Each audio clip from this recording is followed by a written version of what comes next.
আৰু আমি এই অনুষ্ঠানটিৰ লগত সংগতি ৰাখি এই কোৰণখনৰ নিবেদন কৰিছো। কৃষ্ণ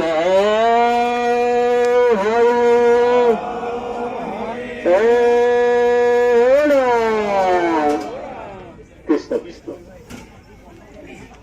জয় গুৰু শংকৰ।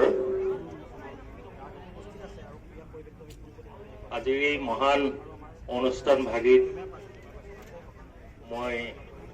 মোক আমন্ত্ৰণ কৰা যোগ্য বুলি মই ভবা নাছিলো।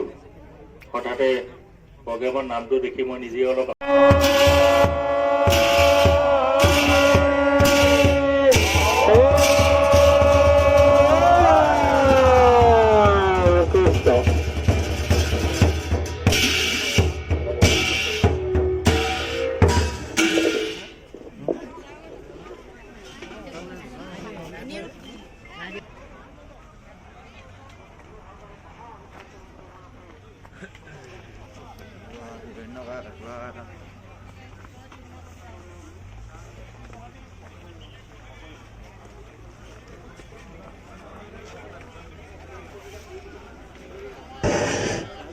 আমি